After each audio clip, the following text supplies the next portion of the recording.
آمنت باللہ صدق اللہ العظیم۔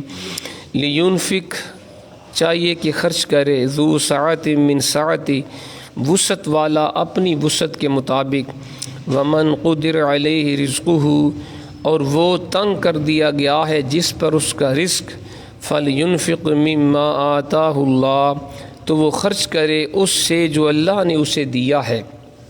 لا یکلف اللہ نفسا تکلیف نہیں دیتا اللہ تعالیٰ کسی کو، الا ما آتاہا مگر اس قدر جتنا اسے دیا ہے۔ سیجعل اللہ بعد عسر یسرا ان قریب اللہ تعالیٰ تنگی کے بعد فراخی دے دے گا۔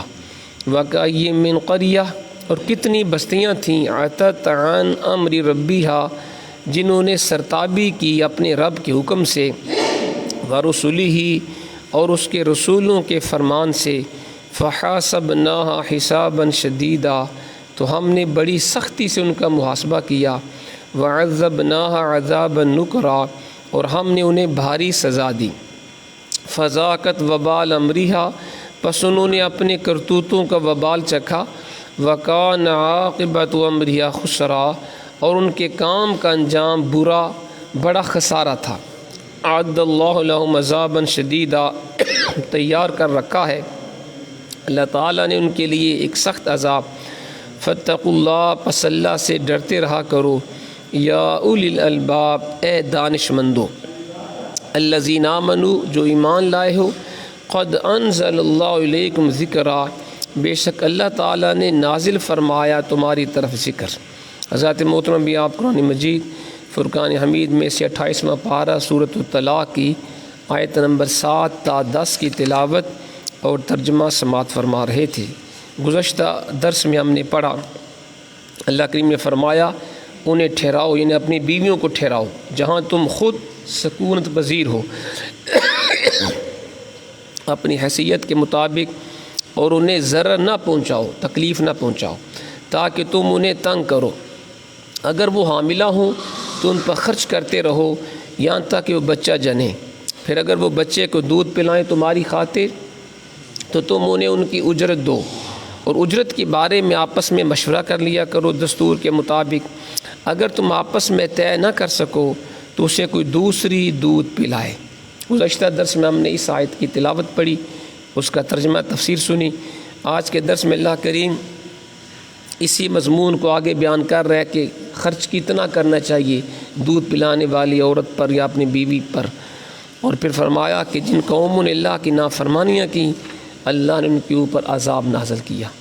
پہلی آیت میں فرمایا لینفق ذو سعت من سعتی خرچ کرے وسعت والا اپنی وسعت کے مطابق، ومن قدر علیہ رزقہ فلینفق مما آتاہ اللہ اور وہ تنگ کر دیا گیا ہے جس پر اس کا رزق تو وہ خرچ کرے اس سے جو اللہ نے اسے دیا ہے۔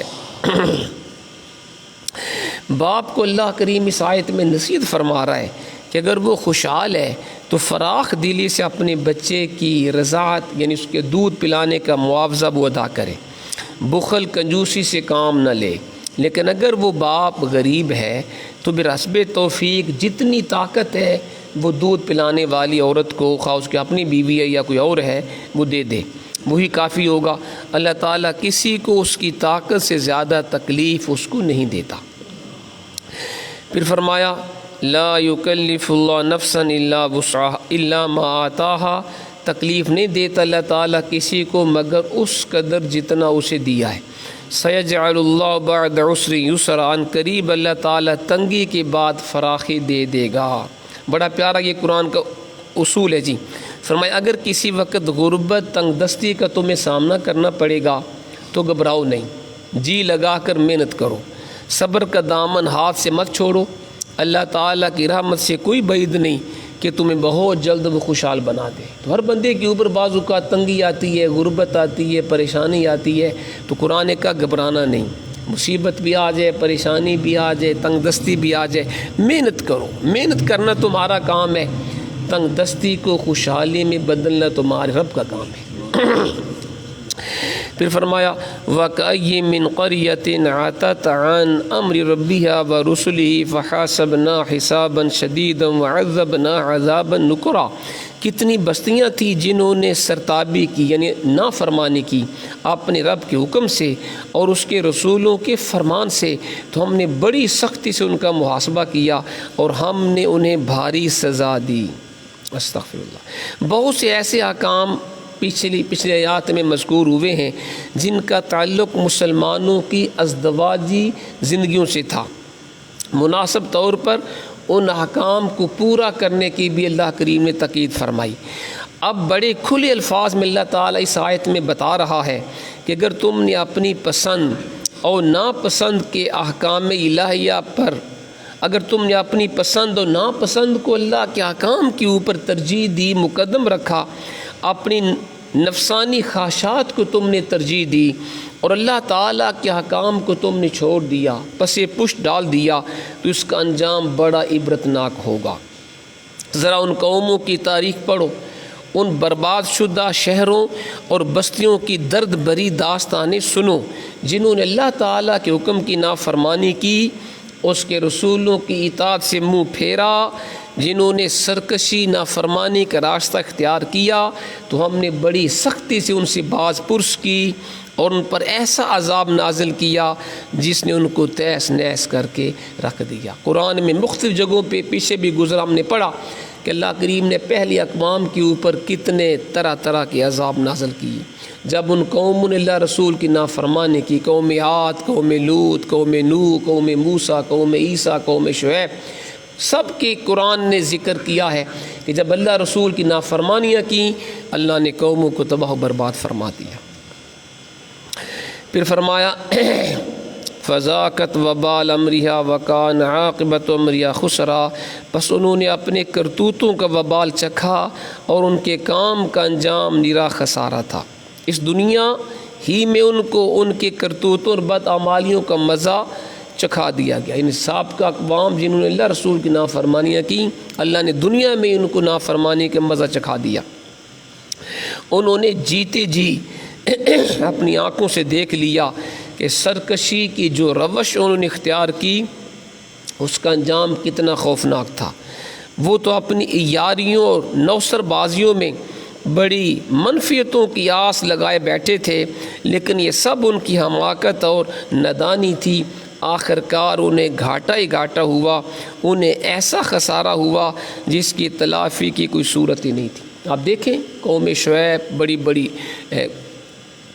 مالدار تھی، قوم عاد، بعض اقوام بڑی بڑی ذہین و فتین تھی، بڑے بڑے محلات بنائے، بڑے بڑے مکانات تعمیر کیے، بڑی بڑی زمینوں کے مالک تھے، لیکن جب اللہ رسول کی نافرمانی کی تو اللہ نے سب کچھ تباہ و برباد کر دیا۔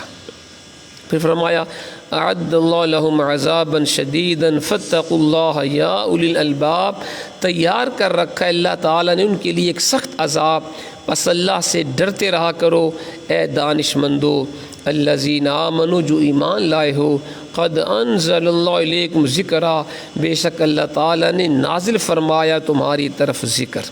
اس رسوائی اور ذلت سے تو انہیں دنیا میں دوچار ہونا پڑا پہلی اقوام کو۔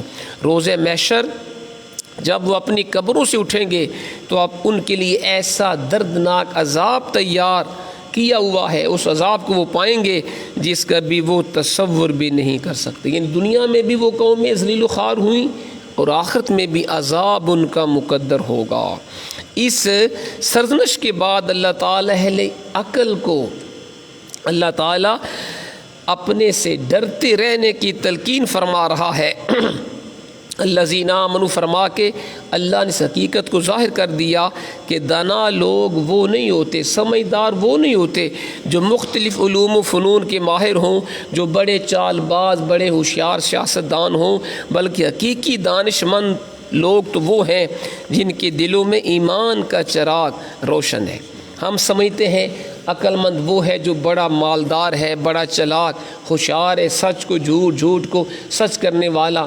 قرآن کہتے ہیں وہ عقل مند نہیں، وہ بے وقوف ہے جو دنیا کے لیے اپنی آخرت کو تباہ و برباد کر دے، جو چند پیسوں کے لیے اپنے رب اس کے رسول کو ناراض کر دے، اس سے بڑا بے وقوف کون ہوگا؟